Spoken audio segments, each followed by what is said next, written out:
Good evening, good vok, shavua tov, a good week to you, my sisters and brothers. Great to be starting this week learning with you on a Saturday night. Let's light up the darkness. Who's in the house on a Saturday night? Sharon in New Jersey, where we are freezing. I mean, it's got to be so cold there. My heart goes out to you. Melissa in Great Neck, Gail in Kansas City, Joe in the Inland Empire, and Karen in Northern California, Nancy, North Carolina, Chaim in Florida, Lester in Florida, Elon in Silver Spring, Lynn in Canada. Oh my gosh, if you're in Canada, it's got to be even worse. Crazy cold. And hopefully the fire of our Torah will warm us up, at least for the length of this class. Also, Elise in Virginia. Welcome, everybody. I would like to dedicate tonight's class. Sadly, a brother and sister. I had heard that the sister, Tal Berkovich, died in Israel in a horrible car accident. We knew her. And if the information I got is correct, her brother succumbed to his injuries in that accident as well. It's just tragic, so tragic, and may their memories always be for a blessing, and may the neshamas, may their soul have a great elevation in the world of souls. And we say Amen. It's not a very long page tonight. Let me just add something, a beautiful teaching that I just heard by Shalosh Sudas at third meal at our shul from Rabbi Meni Chazanov. He told a story following up on a teaching he did last week. And so the Ramban says that the miracles that we read about in the Torah, and specifically the 10 plagues last week and the parting of the Sea of Reeds, that we read this morning, along with the song, right, that the children of Israel sang after they saw their oppressors finally and completely destroyed, and they weren't going to be chased anymore. They would not be going back to Egypt nor oppressed in Egypt anymore.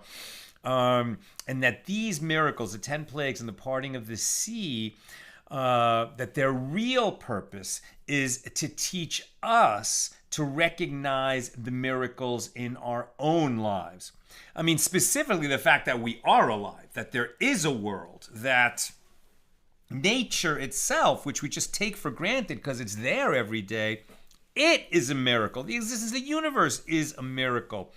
And so many things in our lives, but very often. And so this week, Rabbi Meni said, how do we recognize the miracles in our lives? Is it just being thankful for everything? Sometimes you just can't see it. You're too close to it. And he told a couple of stories, and one of them I found so striking. So the Chafetz Chaim, the great Chafetz Chaim, incredible rabbi. I've told this story before, how he really, like, his giving his support to that nascent idea of young Rabbi Meir Shapiro, who thought up Daf Yomi, really only became a reality because the Chafetz Chaim, who at that time was quite old, lent his support to that idea at that Aguda conference in 1923.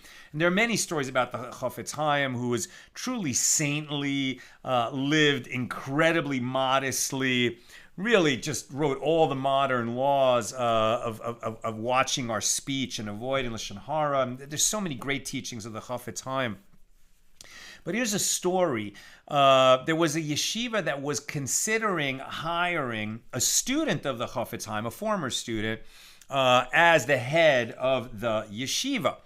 And so they sent to the Chafetz Chaim, what do you think about this young man? Is he qualified to assume this important position? And the Chafetz Chaim replied, I think it was a letter or possibly a telegram, saying, absolutely, this young man is very qualified. His characteristics, his midos are sterling. He has really great personal characteristics. His learning, his scholarship, first rate. You'll be lucky to have him. You should hire him. And that was right before, I don't know if it was Sukkot or Pesach, I can't remember. But the importance of that is that a few days later, during Chol HaMoed, that's why I say either Pesach or Sukkot, during the intermediate days of the festival, when the Chafetz Chaim, it is permitted to do some work during the intermediate days of a festival, but really just to avoid financial loss, and it's better not to do work. That's a time where you can really enjoy the festival, engage in Torah learning, but not do other kinds of work. And so for somebody of the Chafetz Chaim stature, he would not be getting involved with another letter, a follow-up letter, but he sent one. And he sent a follow-up letter a few days later during that Chol HaMoed of the festival to say, no, you should not hire this person, this young man. I was wrong. What happened in between the two letters? So it turns out that what transpired in between is that young man came to visit the Chafetz Chaim, not knowing that the Chafetz Chaim had been consulted to say, should we reach out to that young man and offer him this position? The young man did not know he was up for that position, and he didn't know that the Chafetz Chaim had recommended him so warmly. He just came to visit. And when he sat down to talk with the Chafetz Chaim, what he talked about is how much trouble he's having making a parnasa, how much trouble he's having making a livelihood. I mean, that's something a lot of people complain about and are worried about. It's not, does it sound so terrible?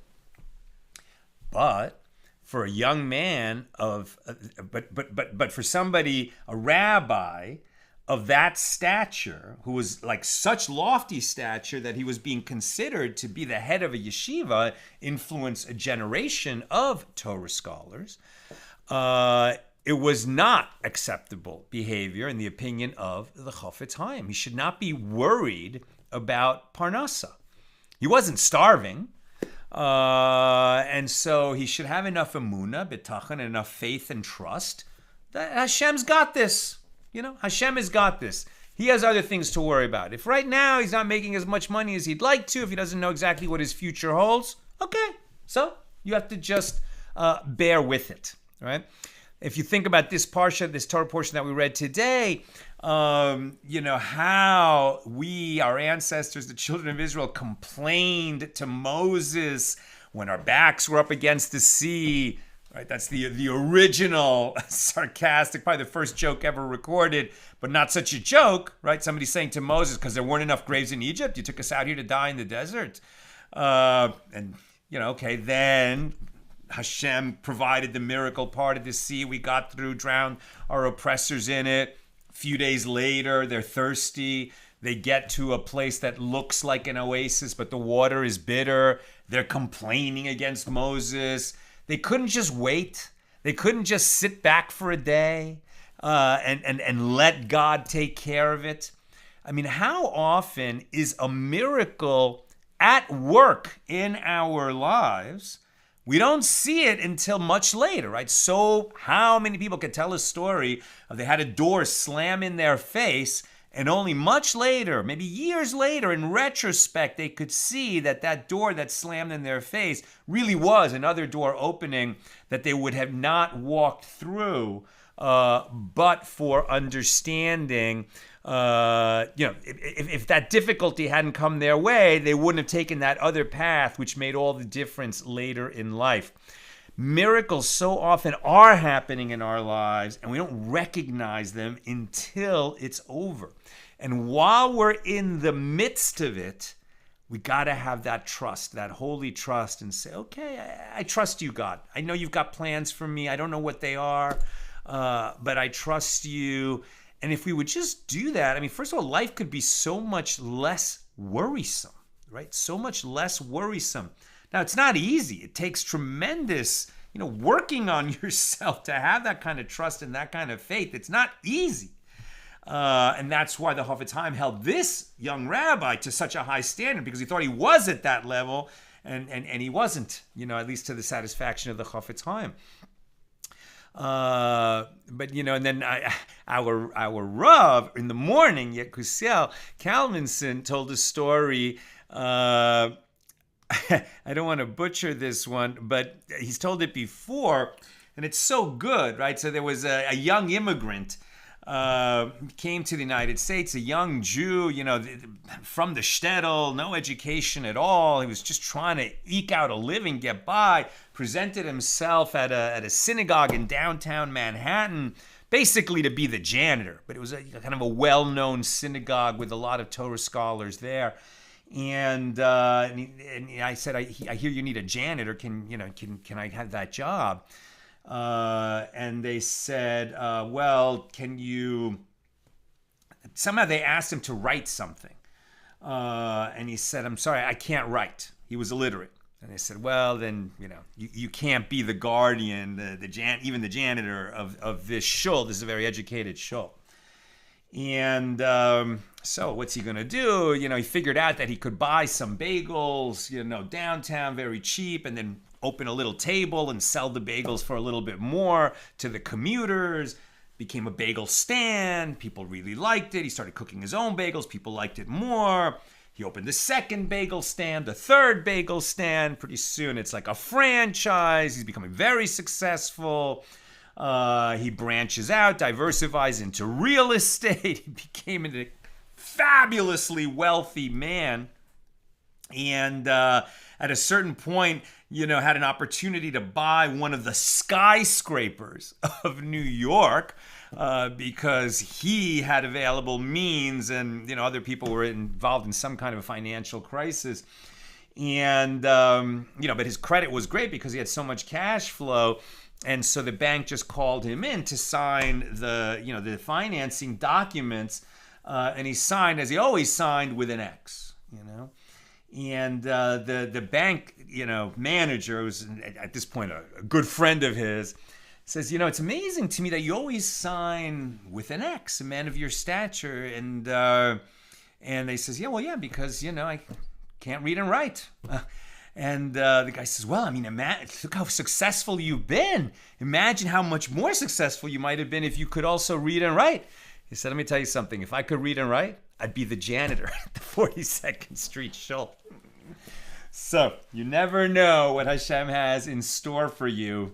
Might as well enjoy all parts of the ride and be thankful for them, even when it's not so enjoyable while it's happening. Okay.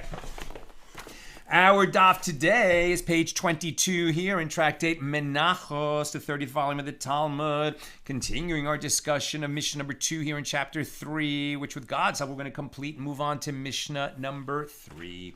We're picking this up near the top of page 21b. With regard to the law that salt is not subject to the laws of misuse of consecrated property, right? Meila. So in certain situations, if you use salt that's been consecrated, and we know that all offerings that went up on the altar, on the fire of the altar, right, whether it was a meal offering or the sacrificial portions of animal offerings, or the frankincense that accompanies a meal offering, or even the incense, had to be accompanied by salt. So that salt that was set aside for that purpose was consecrated.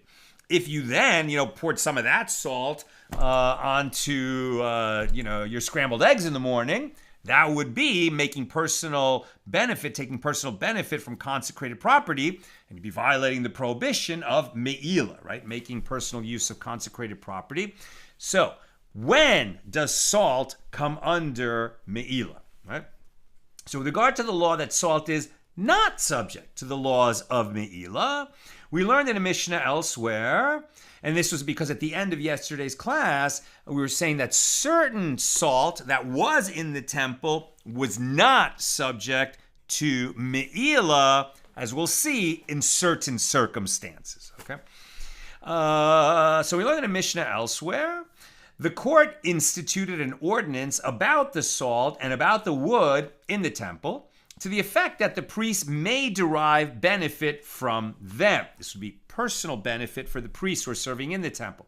Shmuel says they taught only that the priests may derive benefit from the salt for use on their offerings, but not for eating it, right? So this view, Shmuel's view, would suggest, okay, well, when priests bring personal offerings, then the fact that they use salt that is used in the Holy Temple for other people's offerings and for communal offerings, they could also use it for their personal offerings, and that would not be meila. And the Gemara comments, it enters our mind to say, what did Shmuel mean by the expression for use on their offerings? He meant that the priests were permitted to salt their personal offerings. And when Shmuel states that for the purpose of eating, it is not permitted for the priest to derive benefit from the salt, he is referring to adding salt when eating the meat of sacrificial animals. For example, the portions of the sin offering and the guilt offering that are given to the priests. Right? So there are parts of offerings, of meal offerings, of sin offerings, of guilt offerings, even portions of peace offerings that are given to the priests for them to eat it. Right? So especially with animal offerings, so imagine part of the meat of those animal offerings is given to the priest so they can eat it. Okay. And there are parts of the animal offerings that go up on the altar. So when it's being burned on the altar, salt has to be added to it. Okay, when the priests eat it themselves, we learn elsewhere that they can season that meat however they want. They can cook that meat however they want. Once it's given to them to eat, it's theirs to eat, and they can cook it however they want. Presumably, they're going to want some salt on it. Can they take from this salt that's available in the temple to salt their meat, given that meat is sacred? That's consecrated meat that was given to the priest to eat as parts of offerings. Would it be meila if they used the salt available in the Holy Temple to salt the meat portions that are given to them for them to eat? Now, the Gemara challenges this. Now, if we give the priest salt in order to salt the hides of sacrificial animals that are given to the priest to keep, and they did, right, they were given those hides, and they could use salt that was provided by the Holy Temple to salt those hides. So we give them salt so they can process hides. Is it reasonable to rule that we do not give them salt in order to add it when they eat the meat of sacrificial animals? Surely not. Of course they could use the salt for that purpose. So the Gemara explains its challenge. As it is taught in a Baraisa, you are found to be saying that the salt is placed in 3 locations in the temple. In the chamber of salt, which is where the hides that were given to the priests were salted, and on the ramp leading up to the altar, and on top of the altar. It is placed in the chamber of salt since the priest salted there the hides of sacrificial animals that are given to them. It is placed on the ramp since the priest salted there the sacrificial limbs that are burned on the altar. And it is placed on top of the altar since the priest salted in that location the handful of the meal offering, which is why we're talking about it here in Tractate Menachot. And also the salt that's on top of the altar that's the location where when they would reach the top, they would salt the handful from the offering, from meal offerings, and the frankincense that was offered with meal offerings, and the incense. That's interesting because the incense wasn't burned on the main altar. It was burned on the inner altar. Also the meal offering of priests, from which no handful was removed because the entire meal offering would go up on the altar and be burned. The meal offering of the anointed priest, the meal offering that accompanies libations, and the burnt offering. So evidently, it was permitted for the priests to add salt to their portions of sacrificial meat. Sacrificial limbs, some of them go up on the altar. Apparently, the ones that get eaten by the priests, they could use this salt on them. The Gemara suggests a different explanation of Shmuel's statement.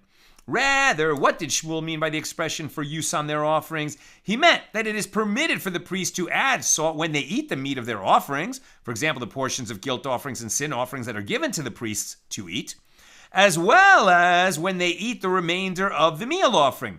And what is meant when Shmuel says that for the purpose of eating, it is not permitted for the priest to derive benefit from the salt, that it would be meila?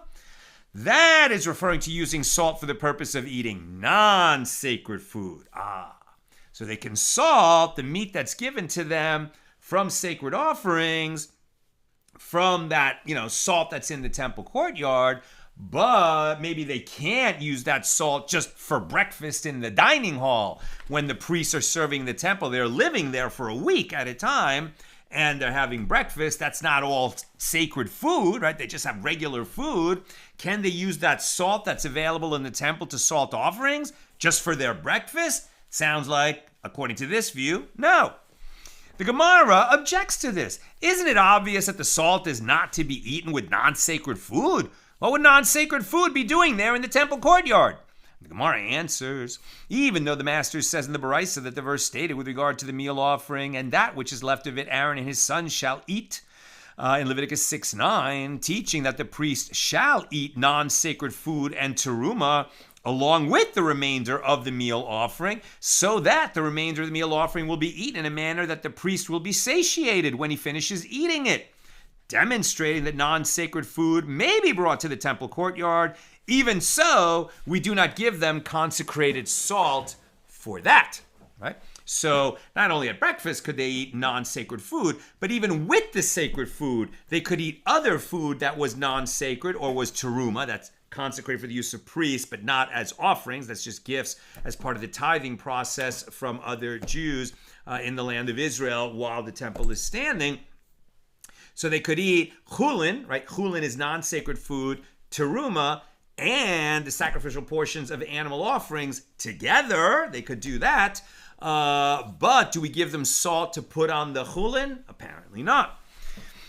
Ravina said to Rav Ashi, and so too it is reasonable to explain that Shmuel's explanation of the Mishna in Shekalim, this Mishnah we're referring to, is that the ordinance of the court permitted the priest to eat the salt with sacrificial foods.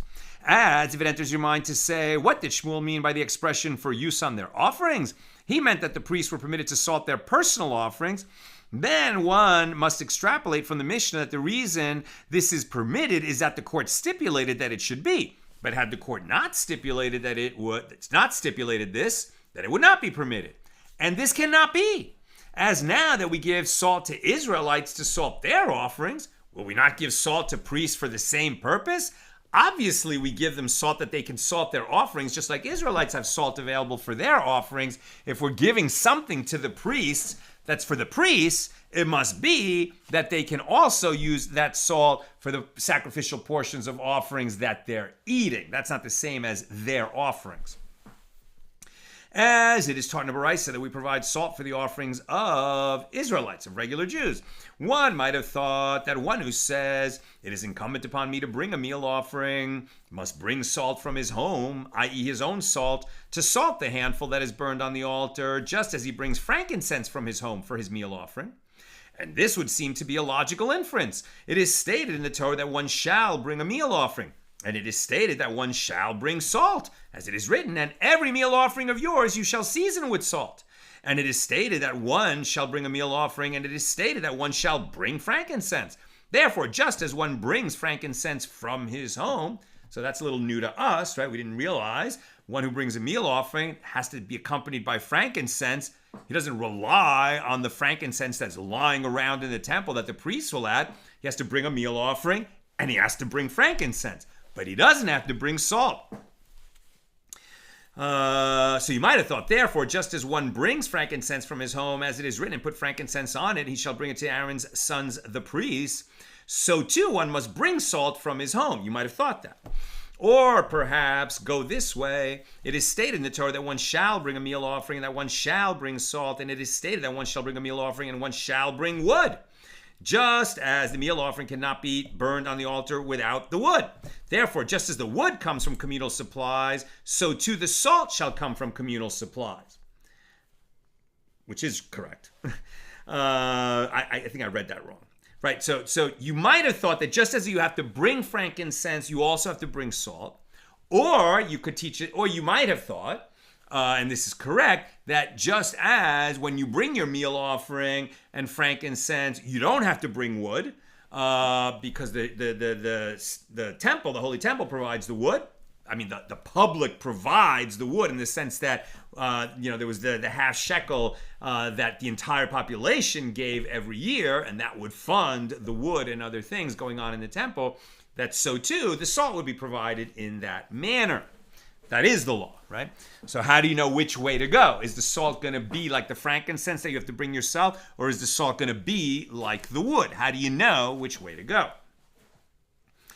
So let us see to which salt is more similar, i.e. which comparison seems more reasonable. Shall we compare it to the frankincense that an individual has to bring with his meal offering, or shall we compare it to the wood that is supplied by the community at the Holy Temple? Let us see which is more similar. We derive the law of salt, which is a matter that applies to all offerings, from the law of wood, which is also a matter that applies to all offerings. And do not let the law of frankincense prove otherwise, as frankincense does not apply to all offerings. Some offerings have frankincense, some don't. Whereas everything that's burned on the altar is going to be burned with wood and is going to be accompanied by salt. It's more frequent. Therefore, the salt is more like the wood. Or perhaps go the other way. We derive the law of salt, which is a matter that accompanies the meal offering in one vessel, from the law of frankincense, which is also a matter that accompanies the meal offering in one vessel. And do not let the law of the wood prove otherwise, as it does not accompany the meal offering in one vessel, right? It's not as close to the meal offering in a sense as the frankincense is. So the Brisa continues. The verse states, it is an everlasting covenant of salt. And there, with regard to the showbread, it states, it is from the children of Israel an everlasting covenant. Therefore, just as the phrase written there, from the children of Israel, an everlasting covenant, means that it is brought from communal supplies, as the showbread is a communal offering, so too here, the verse that speaks of the everlasting covenant of salt means that the salt is brought from communal supplies. Evidently, salt is provided for the offerings of Israelites and should likewise be provided for the offerings of priests. Accordingly, there would have been no need for the court to permit the priests to salt their offerings, and it must be that the ordinance of the court that was passed for the benefit of priests involving salt must be that it permitted the priests to use salt when eating sacrificial foods, not for bringing their own offerings. But we don't go so far as to say that the priests have free use of the salt for any food that they're eating, only to salt the sacrificial portions of animal offerings. Rav Mordechai said to Rav Ashi, this is what Rav Shesha, the son of Rav Edi, says. The initial understanding of Shmuel's interpretation of the Mishnah is correct, i.e. that the ordinance of the court permitted the priests to salt their offerings, and the ruling of the Mishnah is necessary only according to the opinion of Ben Bukhri, who holds that priests are not obligated to contribute a yearly half shekel to purchase the communal supplies. That's interesting. Why would the priests be exempt from the half shekel, essentially a tax, but it's a tax imposed by the Torah, that all Jews will give that half shekel every year? Why not the priests? So, as we learned in a Mishnah, Tractate Shekalim 1:4, Rabbi Yehuda said that Ben Bukhri testified in Yavne. Yavne is where the Sanhedrin moved to after the destruction of the Second Temple. Any priest who contributes his shekel is not considered a sinner, despite the fact that he is not obligated to do so. He doesn't have to do it, but he can, and there's nothing wrong with doing it. Rabbi Yehuda added that Rabban Yochanan ben Zakkai said to Ben Bukhri, that is not the case. Rather, any priest who does not contribute his shekel is considered a sinner, as they are obligated in this mitzvah like all other Jews. But the priests who do not contribute the shekel interpret this following verse to their own advantage in order to excuse themselves from the mitzvah. Right, so Rabbi Yochanan ben Zakkai said, okay, the priests who don't contribute the shekel, this is the reasoning that they give, but they're wrong. What's the reasoning? The verse states, and every meal offering of the priest shall be wholly made to smoke. It shall not be eaten. Leviticus 6:16. So those priests claim as follows. Since the Omer offering and the 2 loaves, i.e. the public offering of 2 loaves from the new wheat, which is brought on the festival of Shavuos, and the showbread that are placed on the table in the sanctuary every Shabbos, which are meal offerings, are ours. Those are eaten by the priest, right? The 2 loaves, after they're brought on Shavuos, they're given to the priest to eat. And the 12 showbreads that are replaced every Shabbos with the new showbreads, they are then given to the priests to eat. Since they are ours, say these priests, then if we contribute shekels, we will have partial ownership in them, as they are purchased with the shekels. How then can they be eaten? They would then be regarded as the priest's meal offerings, which must be wholly burned. When priests bring offerings, they are wholly burned. They don't get to eat of the offerings that belong to priests. When priests bring their own offerings, they don't eat of that. That gets consumed entirely by the altar. So if they were contributing to the community funds, then the communal offerings where they do eat a part of it, they shouldn't eat a part of it. They should be burned entirely. So since they are obligated to eat that part, it must be that they cannot contribute the shekel to the communal funds. That's the argument of these priests, which Rabbi Yochanan ben Zakkai says is wrong. Why is it wrong? The Gemara clarifies, but according to the opinion of Ben Bukhri, why is a priest who contributes a half shekel not considered a sinner?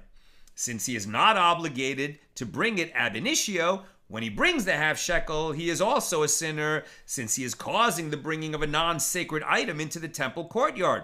He is not contributing a half shekel as part of the communal offering, as he is exempt from this obligation, according to this view. Therefore, his donation is the donation of an individual, and a communal offering cannot be brought on behalf of an individual. His donation should disqualify all offerings brought from the communal funds. And the Gemara answers, the priest brings and transfers the half shekel to the community. So it is considered part of the communal funds. It seems like all individuals donate the half shekel and it goes to the Holy Temple. Priests also give the half shekel, but their legal mechanism is a little different. It's like they give it to the community and then the community gives it to the temple. Now the Gemara states the relevance of the opinion of Ben Bukhri to the statement of Shmuel.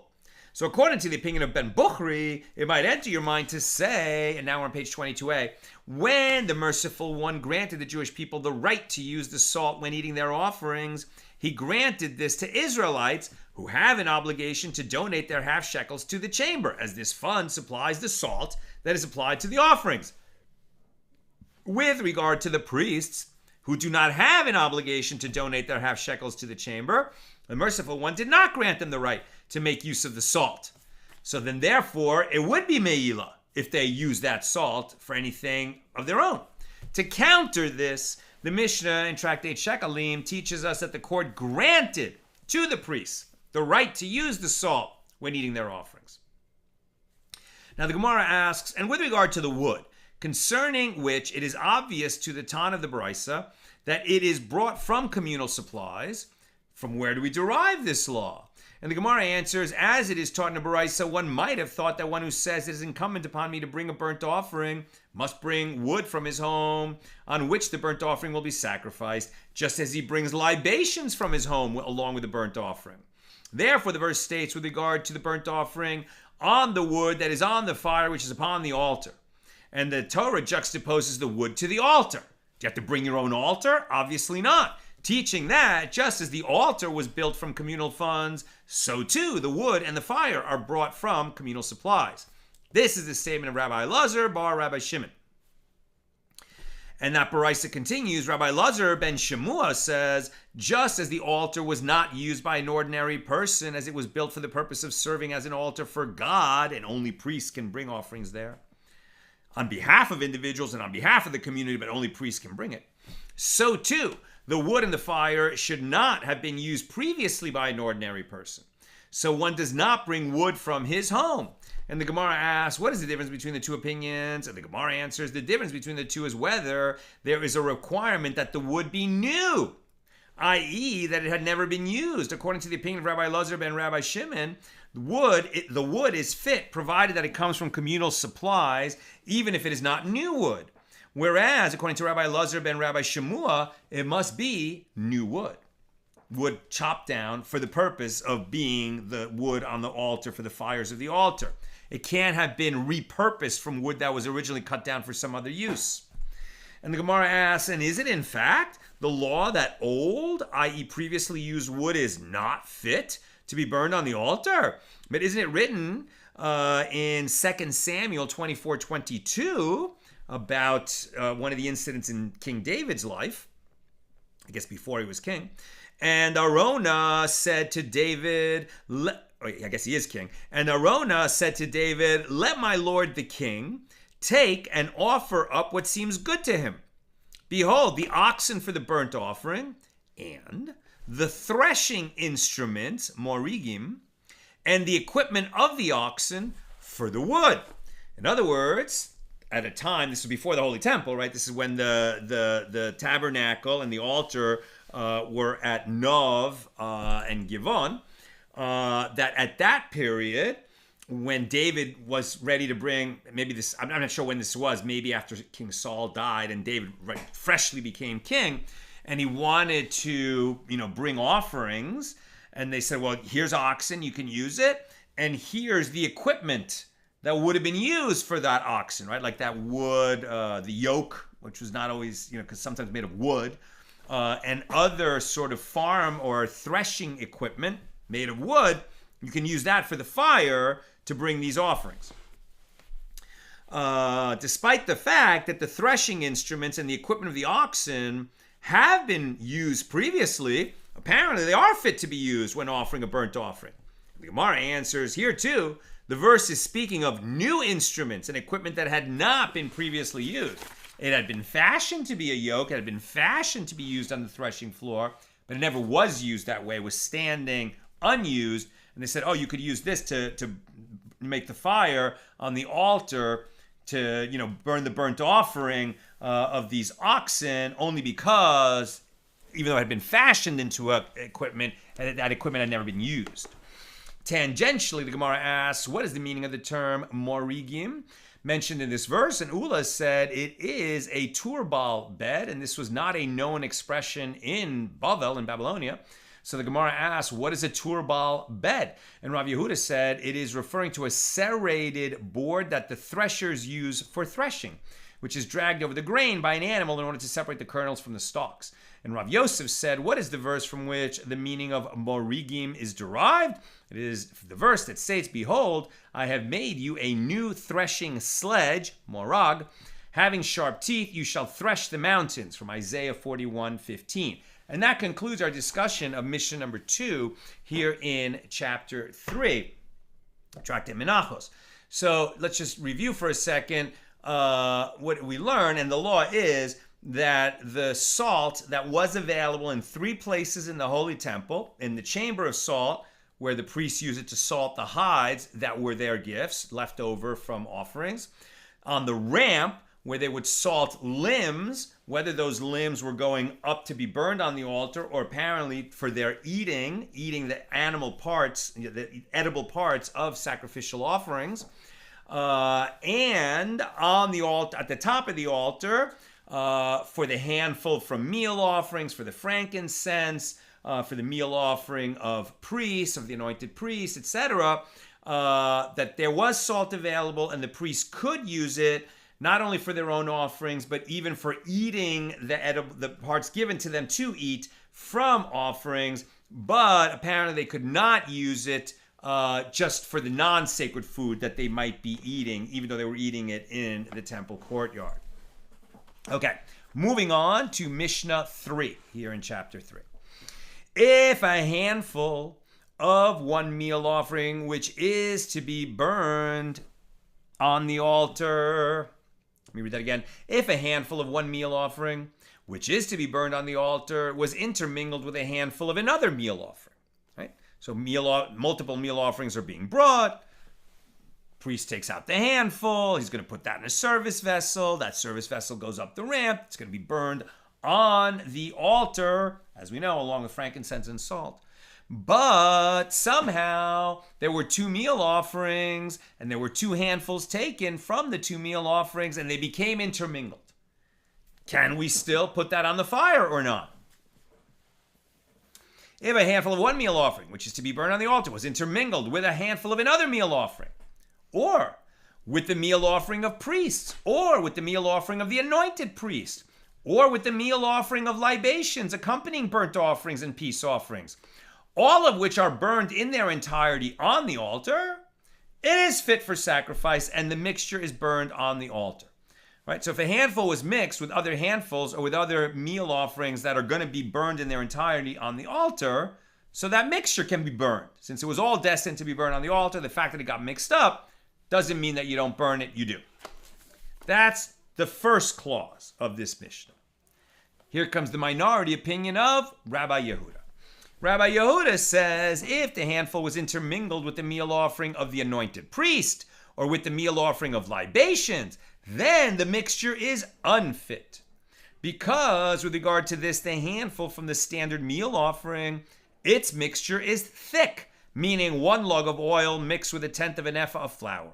And with regard to that, the meal offering of the anointed priest and the meal offering of libations, its mixture is loose, meaning 3 lug of oil mixed with 1/10 of an ephah of flour. Both are mixed with oil, but in a very different ratio, and therefore they should not be mixed together. And the mixtures, which are not identical, absorb from each other, increasing the amount of oil in the handful and decreasing the amount of oil in the meal offering of the anointed priest or the meal offering of libations. And that, according to Rabbi Yehuda, would invalidate both. Now the Gemara. We learned in a Mishnah there, Tractate Zevachim 77b, in the case of blood of an offering fit for sacrifice that was mixed with water, if the mixture has the appearance of blood, it is fit for presenting on the altar, even though the majority of the mixture is water. If the blood was mixed with red wine, one views the wine as though it were water. If that amount of water would leave the mixture with the appearance of blood, it is fit for presentation on the altar. Likewise, if the blood was mixed with the blood of a non-sacred domesticated animal or the blood of a non-sacred undomesticated animal, one considers the blood as though it were water. Rabbi Yehuda says blood does not nullify blood. Therefore, the priest presents the blood of the mixture on the altar regardless of the ratio of sacred to non-sacred blood. There was blood that was intended for the altar. It's going to be sprinkled on the altar. It got mixed with another liquid, whether it was water or wine or the blood of some other kosher animal. Now, as long as that water or that wine or that other blood wasn't somehow disqualified, right? It wasn't tameh, there wasn't other problems with it. It was just simply not the blood of an offering that needs to be sprinkled on the altar.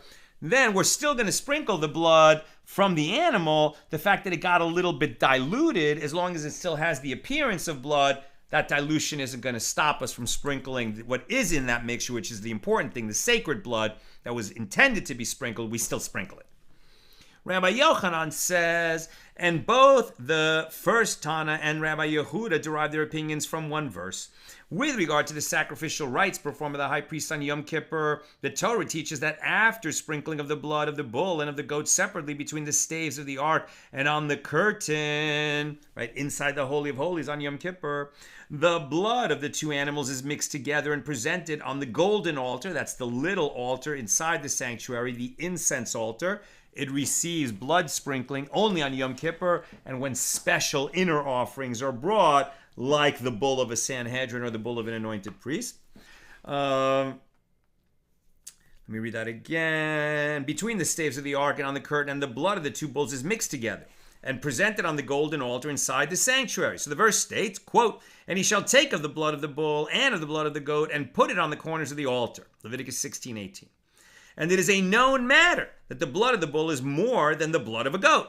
That's pretty obvious, right? The blood of the soul that gushes out when the animal is slaughtered, there's going to be just a lot more if you slaughter a bull than if you slaughter a goat. Why then is the blood of the goat not nullified? And Rabbi Yochanan explains, the rabbis, i.e. the first Tana, hold, now we're on 22b, from here it is learned that with regard to a mixture of items that is sent to the altar, for example, the blood of the bull and the blood of the goat, the different components of the mixture do not nullify one another. And Rabbi Yehuda holds, from here it is learned that any substance in contact with the same type of substance is not nullified. This is very interesting, initially counterintuitive until you think about it. right? So there are times when we nullify an item that falls into another item, right? So if God forbid, you drop a drop of milk into cholent, right? It's like such a tiny amount of milk that goes into the cholent, much less than 1 in 60. Are we going to say that whole cholent is ruined because it's meat and dairy? Or are we going to say that the dairy is nullified? I'm not going to answer that question. But what I'll say to you is that that's a different question than if you drop some, let's say, some wine that was used, that became tameh or was somehow disqualified into a big vat of wine, right? So if you drop wine into wine, so you would think, oh, well, now for sure we're going to nullify it. It's like so little of it, and it's falling into the same thing the same thing that it is. But actually, because you need to be so much more careful when you're dropping something that has some disqualifying feature into what is essentially the same kind of liquid, the sages are more strict in the second situation than in the first situation. When something is dropped into the same kind of substance, but it has some disqualifying factor about it, it is not nullified. And the Gemara examines Rabbi Yochanan's explanation of the dispute between rabbis and Rabbi Yehuda. With regard to the first part of his explanation that the rabbis hold, from here it is learned that with regard to a mixture of items that ascend to the altar, the different components of the mixture do not nullify one another, so even a little amount could disqualify the whole mixture. The Gemara suggests, but perhaps the blood of the goat is not nullified when mixed with the blood of the bull due to the fact that it is a substance in contact with the same type of substance, right? They're more strict. Now, this is one of those situations where being more strict creates a leniency in a different situation, right? If it was a disqualifying thing, it could disqualify the whole mixture. But here, the thing that you want is that small amount of blood that fell into a lot more blood, but it's not disqualified, right? It's not nullified.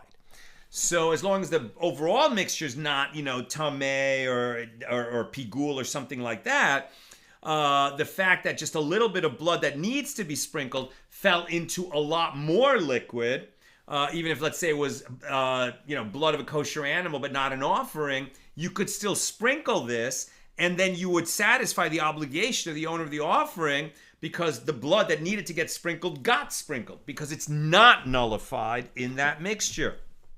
And that's because we don't nullify when one substance falls into the same kind of substance. So the Gemara answers, had the verse taught us this law by using an example of a substance in contact with the same type of substance and not taught us a case of a mixture of items that is sent to the altar, because they taught us blood mixed with water, blood mixed with wine. That now that the verse has taught us this law with the case of a mixture of items that is sent to the altar, it is understood that the reason it is not nullified is due to the fact that it is part of a mixture of items that is sent to the altar, not because the substances are the same type. The Gemara suggests, but perhaps it is not nullified until both criteria are met. And unless the mixture is both a substance in contact with the same type of substance and a mixture of items that is sent to the altar, one would nullify the other. And the Gemara concedes this is difficult. We don't know what exactly is the operating principle here. Now, with regard to the second part of Rabbi Yochanan's explanation, and Rabbi Yehuda holds, from here it is learned that any substance in contact with the same type of substance is not nullified. The Gemara suggests, but perhaps the blood of the goat is not nullified when mixed with the blood of the bull due to the fact that it is a mixture of items that both ascend to the altar. And the Gemara answers, had the verse taught this law by using the example of a mixture of items that is sent to the altar where the substance is in contact with a different type of substance, the verse would be interpreted as you say. But now that the verse taught us the law in the case of a substance in contact with the same type of substance, okay, blood of a bull and blood of a goat, but they're both blood of an animal, a kosher animal that is brought as an offering, it is understood that the reason it is not nullified is due to the fact that it is a substance in contact with the same type of substance.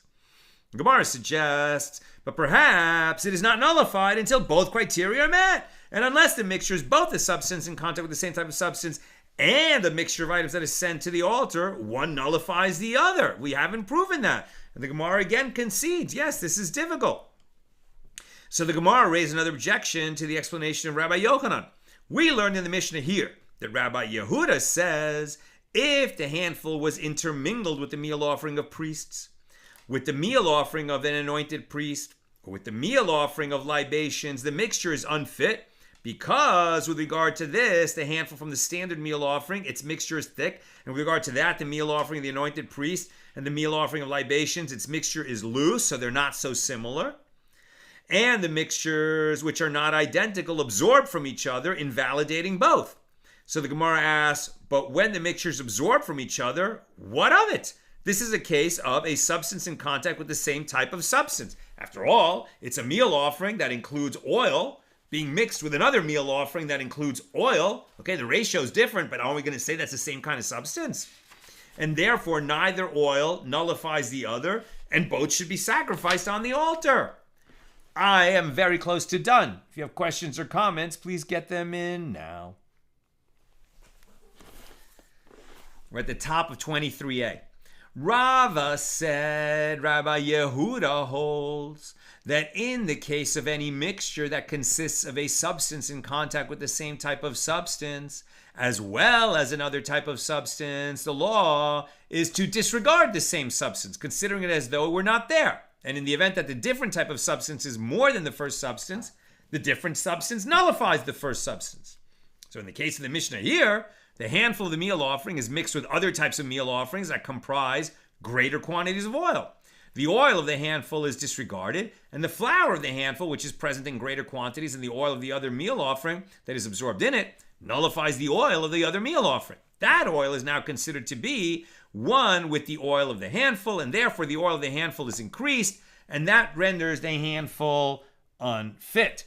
So we're back to our Mishnah. It views it, we don't hold like Rabbi Yehuda, at least according to the majority view in our Mishnah, that if meal offerings get mixed together, the part that is intended to be burned, then as long as it's entirely intended to be burned, it doesn't matter which kinds of meal offerings get mixed with each other. As long as it's the portion that's intended to be burned, they don't nullify each other.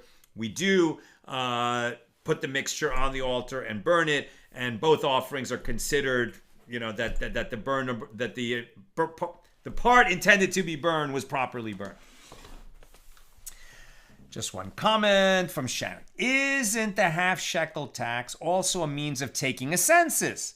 Since we count shekels and not people, wouldn't the priests then not be counted in the census if they do not contribute? Great point. And I think probably that at least is part of the reasoning of Rabban Yochanan ben Zakkai, who says, what are you talking about? Priests are obligated, period. Just like any other Jews. If they weren't, how would we count them? So that's a great point. That's what I've got for us today. With God's help, see you tomorrow at the regular Sunday time, 6 p.m. Pacific. Have a good night, good vach, Shavua Tov.